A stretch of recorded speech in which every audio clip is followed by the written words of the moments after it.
Hi, everyone. It's Paul Newnham here, the CEO at the SDG2 Advocacy Hub. I just want to thank everyone for making the time for joining us at this virtual launch of Beans on the Menu UK. We're pleased to be co-hosting this event with the Beans is How Coalition and the Chef's Manifesto. And throughout the month of June, we're going to be aiming to reach as many chefs and food service professionals with an invitation to join us to put beans on the menu across the UK. And so today's webinar will provide an important context as to why we want to increase beans and how we can drive forward bringing more beans onto the menu. I'm going to ask people we're going to be having a short fireside chat with Professor Tim Spector shortly, and then we're going to be diving into Ask Me Anything. And so as part of that, I encourage you to see where the webinar chat is, the Q&A section, and start thinking about questions that you have around beans. We have a number of experts with us, and so we're really keen for you to put that through there on the conversation chat. We're also going to be recording this and making it available later. But as we get started, we're going to ask you to utilize and think about those questions now so we can try and answer them. Beans is How is a coalition that we'll talk a little bit more about later, but it has almost 100 organizations spread around the world that are working towards doubling global bean consumption. And so it's really important for us to bring this conversation together, but to also base it in evidence. And it's my pleasure to introduce Professor Tim Spector. He is a professor of genetic epidemiology at King's College London and the UK and scientific co-founder at Zoe. He's published over 900 research articles and is ranked as one of the top 100 most cited scientists in the world by Google. He's authored 4 books and also founded Zoe, which is a personal nutrition company which runs the largest nutrition study and citizen science health project. So we'll drop a little more. He has a very extensive bio, and so we'll drop a bit more into the chat for you to have a look at. But please, Tim, will you join me? I'm trying to, yeah, my video is not starting, so someone needs to give me permission, I think. Okay, let me help you with that. Okay, let's go now. Good, we're here. Good, we're here. Perfect. Great to see you, Tim, and thank you so much for joining us today. So I've got a couple of questions for you, and there might be a couple of others that jump in, but we want to start off with, why should the British population eat more beans? And what types of nutritional challenges could eating more beans solve? So the British desperately need more beans because we're very unhealthy. We're one of the sickest countries in Europe, both in children and adults, measured however parameters you want, whether it's rates of cancer, deaths, childhood problems, mental health problems, whatever it is, we're doing pretty badly on all those scales. And a lot of that is down to our poor diet. Epidemiology estimates suggest that if we switch from our poor diet to an optimum diet, we could reduce our list of common chronic disease by 70 or 80%. So we're now realizing that diet is one of the most important things we can do to shift our health in the right direction. And people argue, what is the key thing about our diet that's bad for us? And I think it's all now related on to foods that are gut friendly or gut unfriendly. And in the last 10 years, we've understood a lot more about the gut microbiome, this community of gut microbes that is like another organ in our bodies that takes the chemicals from the foods we eat and transforms them into chemicals that are key for our immune systems, particularly our brain transmitters for our mental health. And our metabolism in general. So the quality of the food we eat is absolutely crucial for the quality of our gut microbes. And I think we have one of the worst in Europe. And that's probably because we have one of the lowest fiber intakes in Europe as well. So we've known about fiber for a long time, but we didn't know what it did exactly. We thought it was just a general roughage system, like clearing out your pipes. Eat enough of it, it just scrapes all the stuff off, and that's what you need to do regularly. But we now know that fiber is, it's hundreds of different chemicals. All of them are providing nutrition for our gut microbes, which then act as little mini pharmacies and produce chemicals which go out and help our immune system, help our brain, help our mood, help our energy, etc. And that's what we've been lacking as we've switched to low fiber, ultra processed foods, and increasing meat intakes, etc. That's all reducing the diversity of the fibers, the chemicals that are getting to our gut microbes. So it's really important that our gut health is there, and pulses and legumes really are the perfect answer, because they're absolutely packed with fiber in a complex way. So it's not all the same fiber, and all the different species are going to provide different amounts of that. So as well as key nutrients, vitamins, etc., which most people get enough of anyway, the key bit we're missing is this, for me, is the fiber component, because most estimates suggest we should be having at least 30 grams a day of fiber, and the average person in the UK has less than 20, and many people are having less than 10.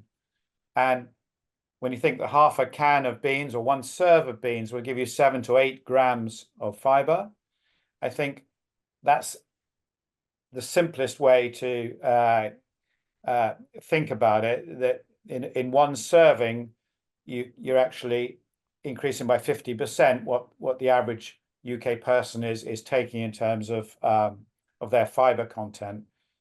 And compared to other countries, we're way behind. So that's the other, if you look at the big picture, we have about a quarter of the amount of beans of France, about 10% of Italy, Spain. Really, we're way behind, and we're even behind the US. We're 3 or 4 times more than we have in the UK as well, which is I thought was surprising when I was doing that research. And yet we're known as the baked bean country, because we eat a billion cans of baked beans a year.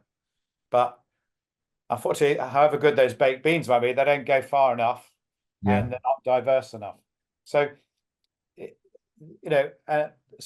to my point, that it's really about this, the different fiber composition of beans, the fact they're also packed with protein.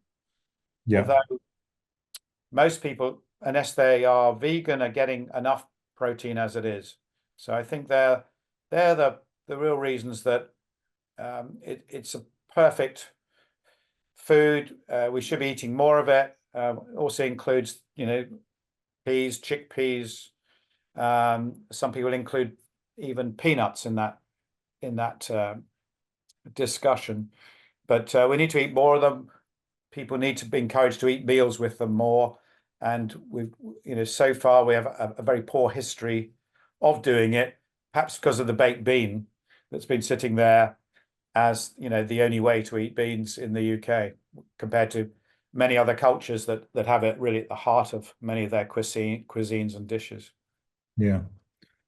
No, it's really interesting, and I was quite surprised by the comparison to the US. I thought the UK would be ahead, because it feels like there's a move towards more healthy eating starting to happen. But your work on Zoe, does it include pulse consumption as an indicator? Have you found any interesting insights from a behavioral perspective in the work with Zoe? We haven't. I mean, obviously, we target pulses because they score so highly on Zoe. And so as when we do healthy swaps, particularly from meats or fish or whatever, as a source of fiber and protein, generally we're adding pulses. So in our recipes, they really feature big time at the heart of the recipe. But we haven't done specific research around those, because the heart of the Zoe advice is really about diversity. It's about, not only telling people about all the different pulses they can have, but also all the different vegetables and everything else. So that's why we tend not to focus on individual foods and just try and get people to have, go out of their comfort zone and try something new, whatever it is. Maybe a different pulse, but it might be a different type of broccoli, or a different broad bean, or whatever it is. So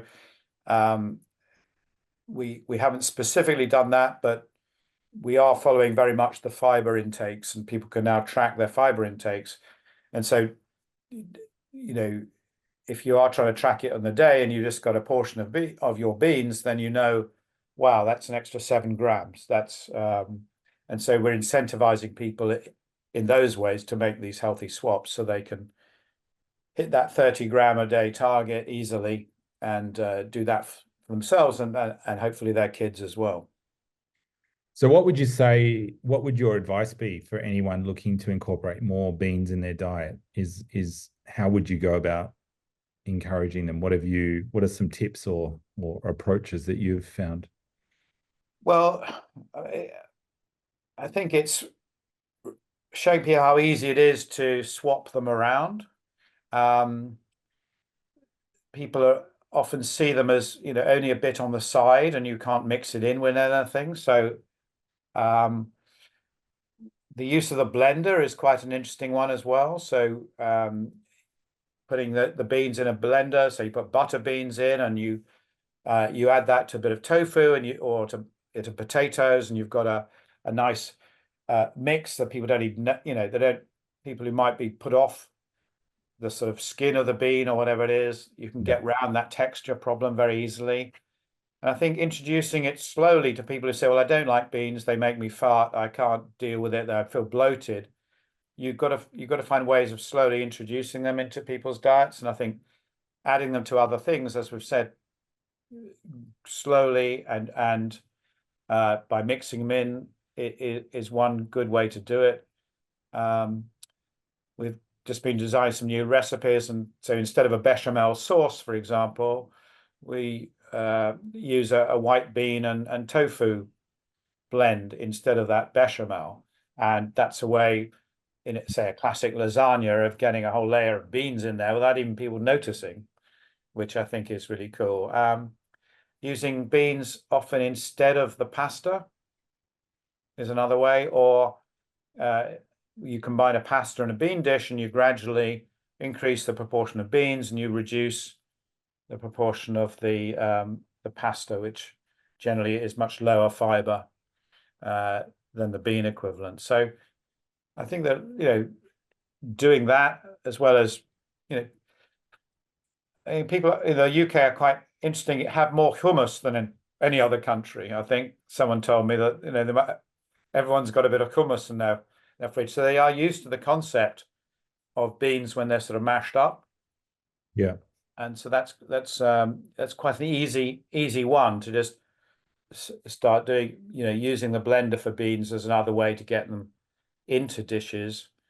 And of course, we're trying to encourage other things such as fermented foods, etc. And so there's quite a few dishes. You can have a bean dish, and you spice it up with adding a bit of kimchi or sauerkraut and things like this to make it tasty. So I think it's just about, getting people just to make that switch away from the meat and to veg into a legume-centered meal where you might have several of them.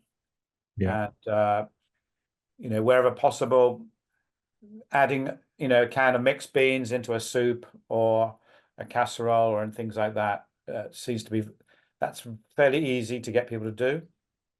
And the people that say they get bloating, you just go a bit slower, and generally after 3 weeks, they're fine.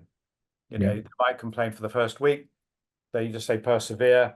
That's what our coaches do. They manage to coax them to carry on. So we've found it's actually most people are finding it fun and realizing how many really interesting legumes there are out there once someone's pushed them in that direction. And you perhaps do that by taking away the meat first, so that they have to go for some other protein substitute.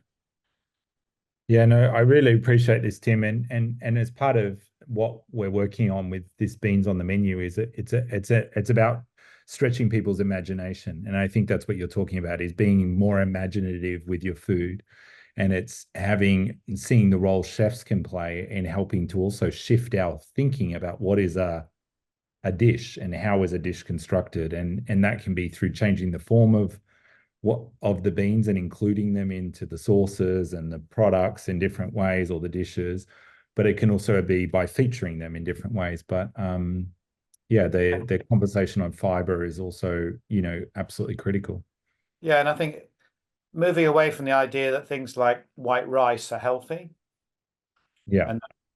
And so you had the sort of British concept when white rice came over, it was healthier than potatoes. So you dominate your dish with white rice, and you might have a few legumes around there, to saying, well, actually, the dish should be mainly legumes, and you might have a little bit of white rice on the side just to mop up the sauce, but that's about it. I think it's that change that mindset, that giving people the facts and saying, well, actually, there's hardly any protein or fiber in rice, whereas you take your average legume, there's no contest. They're just going to win every time. So it's changing people's ideas about what they think is healthy food as well. Yeah. No, that's really, really key. And I think you mentioned about the protein. Most people don't have that protein problem. They have a fiber problem. I think in the past, we've had this carbohydrate focus as well when we're all out working in the fields, but that's not happening a lot in most parts of the UK now. It's more people working behind desks and stuff. And so energy levels and all of these kinds of things all come into it as well. Yeah, and of course, I mean, eating something like beans, you don't get those sugar spikes that you do with carbohydrates, or when you're eating your pasta or your rice or your bread. So energy levels do actually stay higher. So again, it's this misconception that you needed carbs to do hard work, and that, Yeah. obviously beans are, they are carbs, but they're not immediately available. So they're there's more starch, there's more fiber in there. It's not immediate sugar that's pumped into your system. But so I think it's re-educating people, and moving away from this low-fat concept that everything had to be starchy, beige type foods. I think it is really important. But yeah, the success of Zoe, I think, is due to the fact that people are ready to change their diets and embrace the new science, and sort of realize that what national guidelines and things are 20 years out of date, and that everything else has moved on. And also they're quite surprised the fact that when they do go and look, they can find a wide range of products. Yeah. When you open their eyes, they say, gosh, look at all these different types of beans. I didn't know there was more, Right. Well, there'll be two types, and they go in, they look, and they see, yeah, gosh, when you say, and when you can get 20 different types of beans easily in this country, hopefully that's going to change demand. So yeah, there's definitely appetite for it. Well, Tim, thank you so much for being with us today, and we're going to continue on the conversation, but I really appreciate you taking the time, and also just want to really appreciate the work that you're doing. It is really critical and very important, and very helpful for really driving this shift and helping people make better choices for their health going forward. So thank you for all that you're doing. Well, thanks to all you guys also. So supporting me in that by providing all the good stuff for us to play with and showcase to people. So yeah, it's all good. I've learned a lot as well. So I'm a big fan of yours, everyone out there. Okay. Thanks. Thanks, Tim. Bye. Great. So I'd like to now introduce Kristen Godekunst, who is our campaign director for Beans is How. And she's going to moderate a panel discussion with our experts.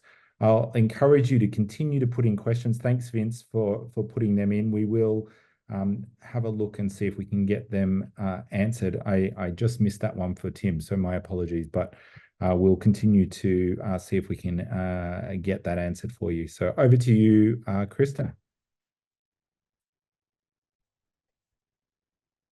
Thanks so much, Paul. So I'm very pleased to be joined by a panel of experts who are going to be joining me to dig into the many benefits of beans. So we are joined by, in alphabetical order, Amelia Christie-Miller, the founder and CEO of Bold Bean Co., Chef Bettina Campolucci Bordi, the founder of Bettina's Kitchen, as well as a plant-based sustainable chef, consultant, content creator, and may I just also add, a very big Beans is How champion and representative of Chef's Manifesto. Dr. Caspar, the senior research leader in crops and global change at Royal Botanic Gardens Kew. Elphee Medici, expert nutrition and sustainable diets consultant for nutrition and context. And Josiah Meldrum, the co-founder and director of Hodmedod. Now, just before we start, we were also meant to be joined by Chef Sohini, the founder of Smoke and Lime, but due to some travel mishaps, she hasn't been able to join us, but she has shared a video, which I will just reshare my screen quickly to make sure that I have, yes, the sound, okay. Hi, I'm Chef Sohini and I run Smoke and Lime supper clubs. I'm really sorry that I couldn't attend the call today.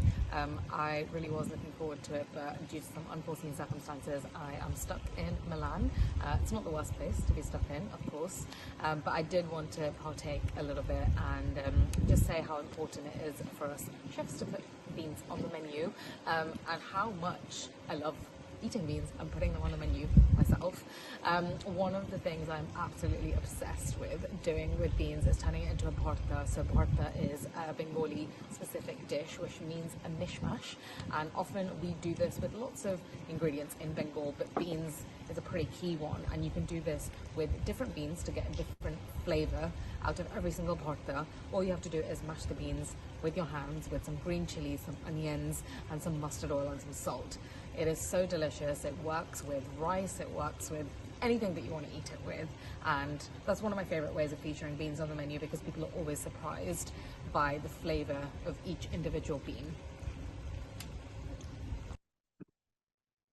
So a big thanks to Chef Sohini, and I'll invite all of the other panelists to please join me on screen, put their videos on now.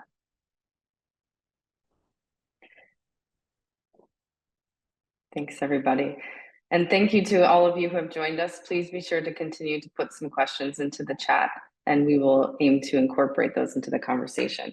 So let's start to look at the climate benefits. So beans are good for the planet. And I'll start with you, Josiah. So we've mentioned a couple of terms here: beans, pulses, legumes. Can you help set the story straight about what these different terms mean? Oh yeah, it's really confusing, and I know that within Beans is How there's always a conversation about whether it should be beans or whether it should be pulses or legumes or quite what the right word is. And the truth is, there's just such a fantastic diversity and such important global kind of cultural significance of these crops that we have many different words for them. And perhaps Caspar will chip in and say that really what we need is Botanic or Latin to help us sort the wheat from the chaff. But I've got some examples. So we've got things like Phaseolus vulgaris, that's a common bean, and that's what goes into baked beans, and that's what we eat most of and we think of. But then there are species like Phaseolus coccineus. This is a runner bean, and it's delicious and creamy, and it's what Amelia puts in her jars, and everyone thinks is amazing, and we don't think of eating them. And then we've got chickpeas and lentils, and then we've got things that look like pulses but aren't. So soybeans, because they're an oil seed, they're not actually a pulse or a bean, and it's really confusing. I think the key thing is that we need to recognize this fantastic diversity and how the thing that they have in common, these pulse crops, is that they fix nitrogen into the soil. They're lower input in farm systems. They're a fantastic source of all the macronutrients that we need in our diets, and they contain loads and loads of wonderful micronutrients. So the bottom line is I don't really care what they're called, so long as everyone knows they're out there and we eat them. I love that. Thanks so much, Josiah. Caspar, to you, what role do beans play in sustainable agriculture, in our soil health, in the future of climate change with adaptation? Can you dig into that for us? Sure. So as Josiah mentioned, they are key to fixing nitrogen in the soil. And they do this with the help of these friendly soil bacteria called rhizobia in the nodules of the roots. And why this is critical is that they are really protein-rich foods because of this association they have in the roots. And other plants, most other plants can't access that nitrogen from the air. And instead, we as farmers have to put it onto our crops as manure or as artificial fertilizers. So synthetic fertilizers are really great for high nutrition crops, but they come at a huge cost, both financially for the farmer, but also for the environment, for soil health, and for exacerbating climate change. Because when we get our nitrogen from the air through synthetic means, we also pump out huge amounts of greenhouse gases, including CO2. By relying on the natural mechanisms of legumes, we can get great soil, great harvests without that damage without that cost. Are all pulses and legumes created equal in this sense, or are there some that are better for I guess it's all dependent on the climate you live in? So it's UK varieties that probably grow really well, and we'll turn over to Josiah to also jump in on this one.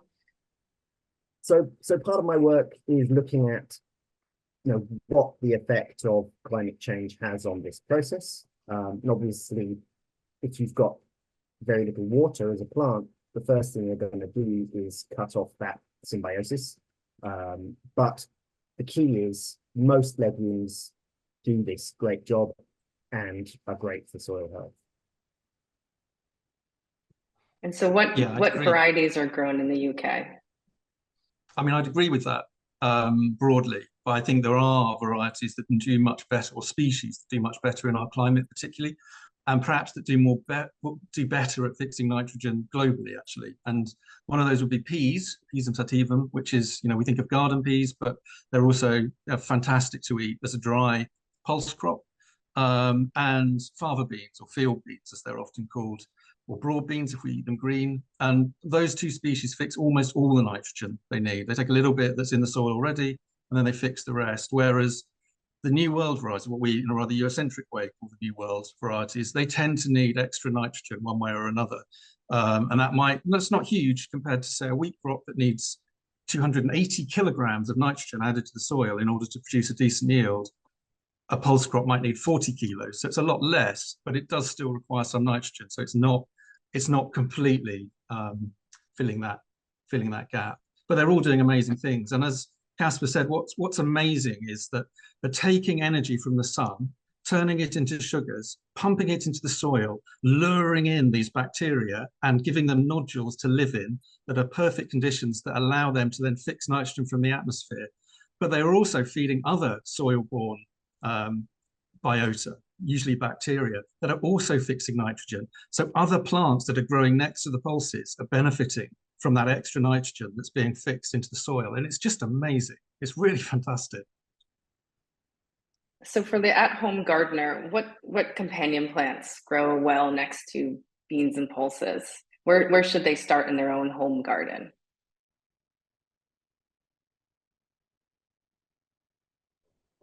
I would always grow, if it were me in my home garden, and I grow lots of beans, as you can probably imagine, I really love runner beans. And I love runner beans because you can grow them Three Sisters style, that Central South American style, with squashes, for example, and your beans, and you can grow some sweet corn with them. And this is a really historic kind of intercropping approach. And you've got height, you've got ground cover, you've got moisture held into the roots by the big squash leaves, and then you've got the amazing runner beans, which you can eat green, as we tend to do in the UK, but in most of the rest of the world, they're eaten dry, and they're amazing dry bean. They are the best dry bean that you can eat. They're creamy and soft and large and delicious. So those are the beans that I would grow. Caspar? Yeah, I think what most farmers are doing can be echoed in your back garden as well. Farmers are often intercropping their legumes with cereals. Now, people are probably not going to be growing much wheat in their back garden, but if you like ornamental grasses, there's no reason why you can't have ornamentals with your crops as well. So yeah, have a try, see what works and what doesn't. So a question for Josiah from Laura Simon. What is the role of heritage and heirloom varietals of pulses in sustainable food systems? Well, genetic diversity is really, really important, critical in food security and in resilient food systems and farm systems. I think words like heirloom are not necessarily very useful in lots of ways. They tend to kind of ghettoize things into a particular niche, into a particular space. But we like to think, and it's less catchy, of underutilized crops. So crops that maybe we've forgotten how to grow, or that we haven't grown for a long time because they didn't fit into the 20th century model of agricultural production. But as we look again at more diverse cropping systems that are more resilient to climate change and better for biodiversity, and we want to mix up more species, then we need to look back at some of those older varieties that have fallen by the wayside. For example, cereals that are particularly tall and that can outcompete the wheat, that might then be grown with taller, older varieties of peas that can climb above those weed crops. And then you need fewer herbicides. You've got the nitrogen being fixed by the pulse, and you've got fantastic crops. So rather than thinking of them as heirloom, more underutilized, that we can bring into farm systems, but can also add real interest to our diets because of the colors and the flavors and the diversity of the seed shapes and types that you get with pulses, and moving away from thick-skinned canning pulses, which are grown in the Great Lakes area of North America, and actually are quite boring to eat. There are older varieties that have more delicate skins, benefit from home cooking, and bring all sorts of flavor, excitement to our plates. And how many different pulse varieties do you sell at Hodmedod's? Well, we sell, I think at the moment we're selling 9 different types of pea alone.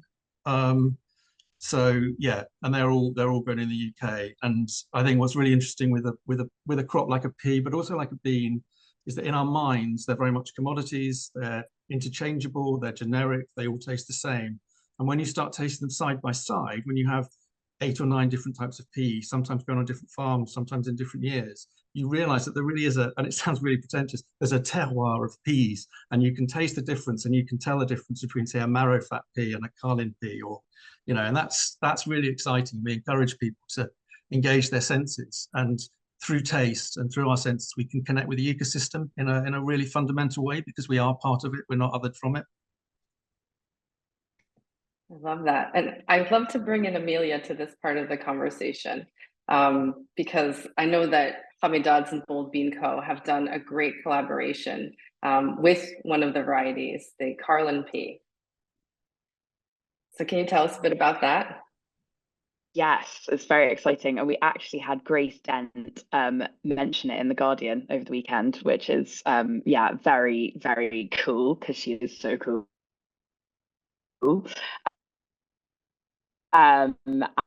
And yeah, I mean, obviously I've been Hodmedod's and working odds and selling Hodmedod's to chefs was a huge reason to starting Bold Bean in the first place. And the Carlin pea is one of my absolute favorite beans. It's pulses, obviously, Josiah, but it is just a really wonderful product that is so tasty. And chefs have a real opportunity to show people just how versatile the bean can be. And I think here in particular, these sorts of underutilized crops, it is a really great thing to do. And so we actually have a follow-on question from Laura. Since many of these crops are underutilized, is it not difficult to market them or push up the value chain due to the lack of consumer awareness? Yes, it is hard, but that's kind of why we're all here, isn't it? It's kind of why we're all here, to try and change that and change it from as many angles as we can, whether that's menus or brands or marketing and cookbooks. Yeah, I mean, it is difficult. There's no two ways about it. When we started as a community project, in fact, in 2008-9, we were literally told we were mad to think that people would change their diets and would want to eat beans and peas, these kind of 70s hair shirt foods that were out of fashion and out of favor. And it's hard work, but it is happening. And I think there is a huge amount of excitement, particularly about the interesting varieties, the unusual varieties. And yeah, underutilized is not a great marketing tool, but I think we can create new narratives and tell different stories about how these pulses have grown, and it's really exciting working with Amelia and Bold Bean, and the way that they communicate, which is very different to the way that we communicate. And that's really exciting coming together, I think. I'd love to invite Chef Bettina to join us now and to speak a little bit about why you are so excited about beans and why chefs should join in this challenge. Hi everyone. It's so nice to be here. I've always been excited about beans. It's very much been a big part of my multicultural upbringing. I grew up in East Africa, in Tanzania, so beans were very sort of prevalent in cooking there. My mum is partly Bulgarian and Danish, and there's lots of beans and pulses in sort of Bulgarian cuisine. So it's just been a part of growing up, really, and I've just included it naturally in my recipes. I've written 3 cookbooks, and a lot of my recipes naturally contain beans and pulses.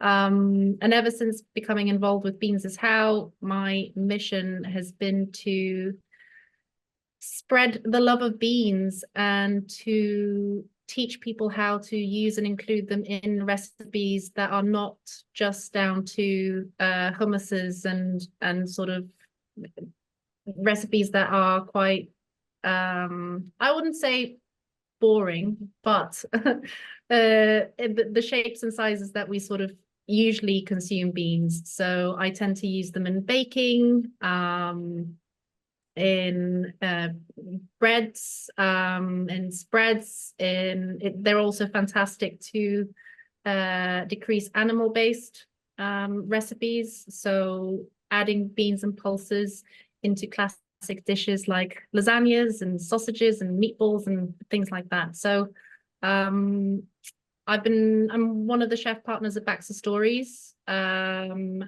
we've got 800 sites all over the UK and Europe, and we included the Beans is How challenge last year and took it across 21 sites in September, and now it's become one of Baxter Stories' part of their manifesto, basically, which is incredible. And it's just such an easy, amazing solution to be more environmentally friendly, to increase the health and well-being of people that are part of the business. So it's just an all-around fantastic thing to be involved in. Sorry, can I ask? No, that was great. And I'm actually going to invite Amelia to also join us. She's also the lead author and of a great cookbook that came out recently. So what are some of your tips of creative ways for the at-home chef to start adding some more beans into their menus? Yeah, we found some of the easiest way to get people to be inspired to cook with beans is to frame them in context of another food group, such as like pasta or rice, because similarly they have a very neutral flavor. And although the cook is different, in terms of flavorings and flavor combinations, that really helps people use their imagination and have beans in their arsenal to fit into their weekly rotation of meals. So For example, we push Binotto, which is a risotto knockoff using beans instead. And they are some of our most popular recipes on our website.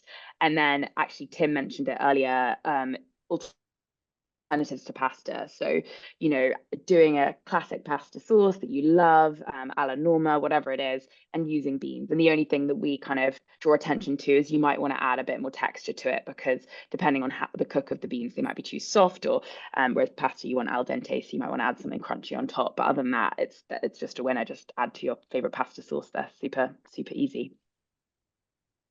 Bettina, can you answer this question from two ways? What would you recommend in terms of where to start if you want to cook beans, or where chefs should start on how to incorporate them into their menus? Taste lots of beans, taste all the varieties that are available. And I think that's the best way to start. Just get your hands on as many varieties as possible. Start experimenting by cooking them from scratch. If you can't cook them from scratch, then buy some amazing bold beans, which are fantastic. Or I think testing is the best way, and adapting them to your possibilities. So if you're an Italian restaurant, or whatever the genre is, I think that's the best way of including them on menus. We sadly don't have a huge tradition of cooking beans here in the UK, other than beans on toast, unlike countries like Spain and Italy and sort of the more Mediterranean countries. So I think try as much as possible and sort of figure out what your favorite bean or pulse is, and incorporate them into as much as possible and test your way. I think that's one of the best ways to do it. We have a comment from Vince saying that educating chefs more about the variety of beans available is really important. So he was inviting people to come speak at an event on food and mood in October, for the chef industry and for the chefs at West King next academic year. So we'll be following up with you, Vince, about that.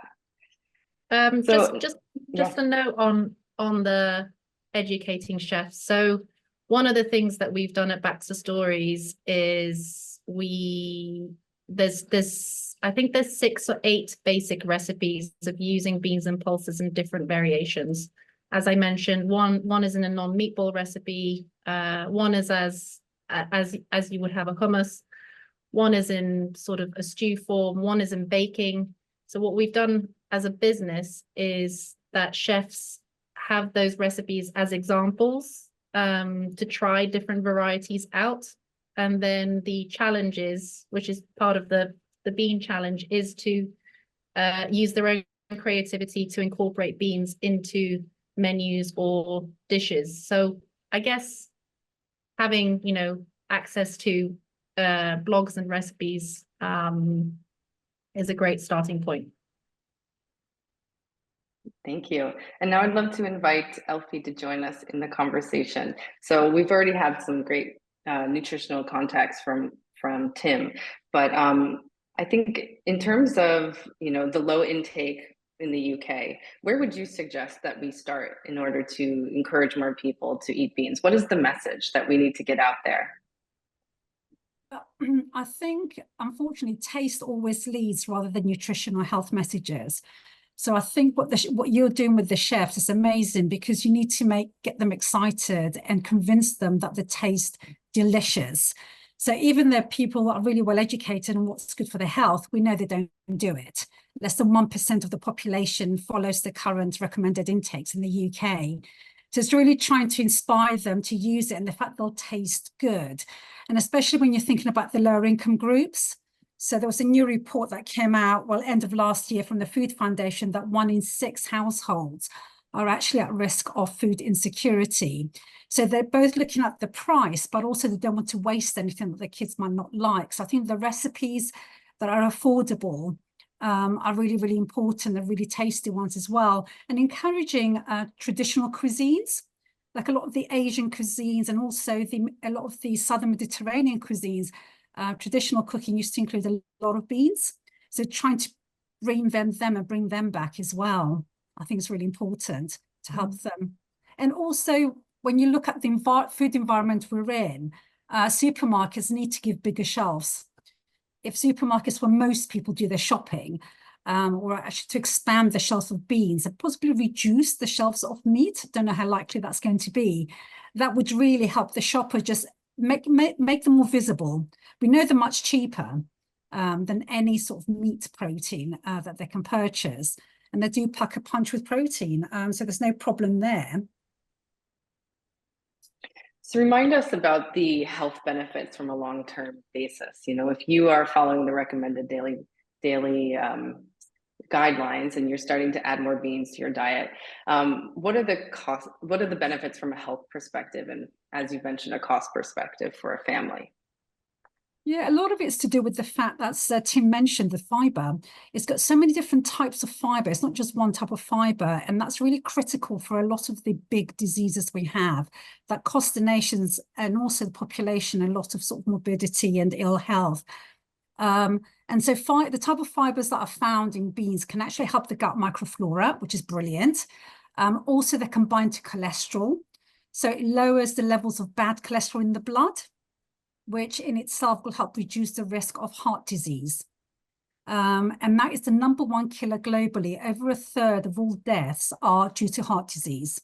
So that's quite a big one. And in the UK alone, 1 person dies every 8 minutes of heart disease. So it's really quite a big, it would make a huge impact on there. Plus it costs the NHS and the economy around £8 billion a year. And they think that's a conservative estimate as well. So that would help with that. Also, the type of fibers found in beans help with satiety and making people feel fuller for longer. And that could potentially help with obesity, which again, we know is a big problem we have in any sort of Western wealthy countries. So that would help as well. And also cancer is another interesting one. The World Cancer Research Fund recently said 40% of cancers now are due to poor lifestyle. And that includes breast cancer because of the obesity association with breast cancer, but also colon cancer, which is #4 of all cancers in the UK that's diagnosed. The main part of that is too much meat, but also too little fiber. And as Tim said, just 1 serving of beans will actually fill that gap that we're missing, going from 20 grams to 30 grams, which is the recommendations in the UK. And that would just be brilliant. And as well as that, they also have so many other minerals in there, which are brilliant as well. Like people often think meat is iron, but in fact, beans are a great source of iron. And with 1/4 of women under the age of 50 that are iron deficient, it's quite an important nutrient not to miss out on. So also reassuring people that if you cut down on your meat, you're not going to be iron deficient. I think that's really important. Thanks so much, Elphee. And for our last part of the panel, I'd love to just invite you all to answer the question. If you could see this challenge grow, or what would make this challenge successful? Who are the 1 to 2 organizations or chefs that you think need to be behind this challenge over the next month?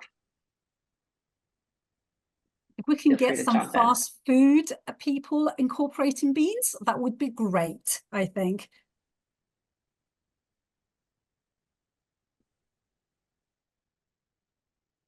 Any other thoughts from the panel? Yeah, I think TV is a great medium. I think the younger generation is getting much more on board with beans. I think there's a generation that watches TV that need a bit more convincing. So I think, yeah, anything TV related to reach that sort of group of people would be amazing.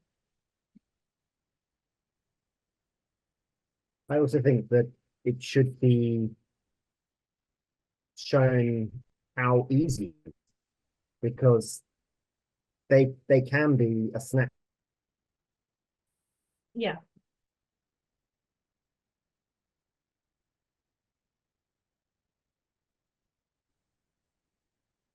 Josiah, Amelia, any final thoughts? Yeah, I completely agree with Bettina. I think that reaching that that demographic on TV is has huge impact. So any TV cooking shows that existing, sadly they're fewer and fewer in existence, but try and get them on board. But yeah, I think that also the more restaurant chefs that can be proud about what they're doing and public about it, there'll be a ripple effect, because restaurants are influenced by each other, particularly when they're going public on something like this. So yeah, just for those restaurants to be as public as possible that are taking part, I think. Okay.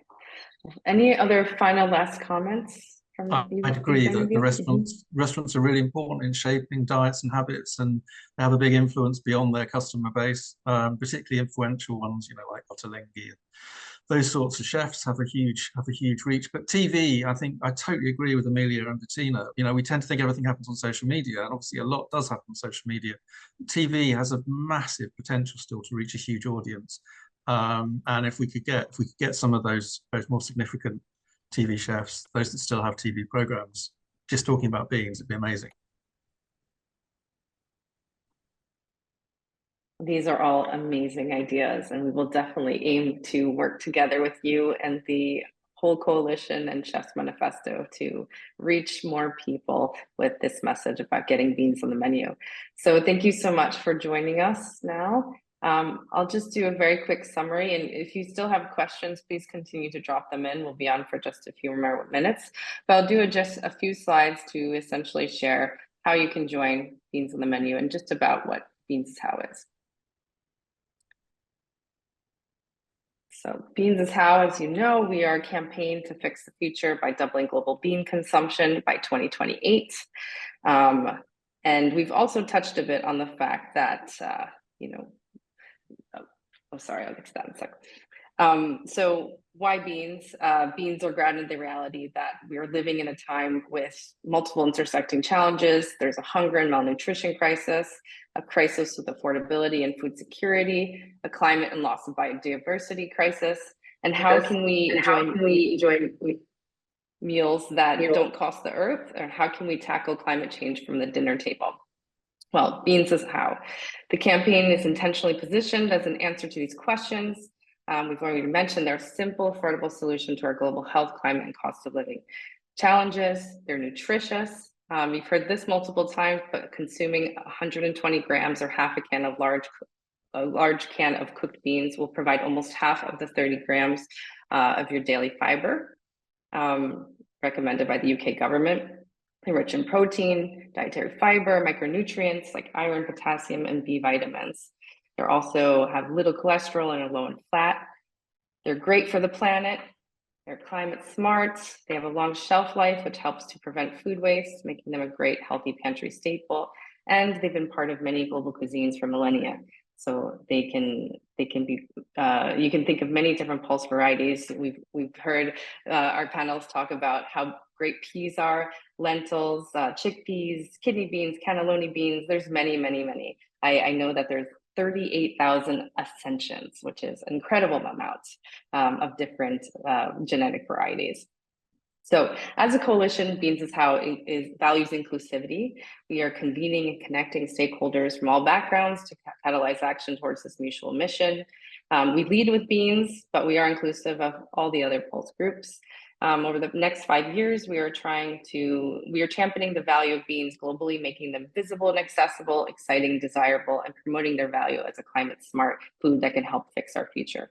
So that leads us to Beans is How as one of our main initiatives.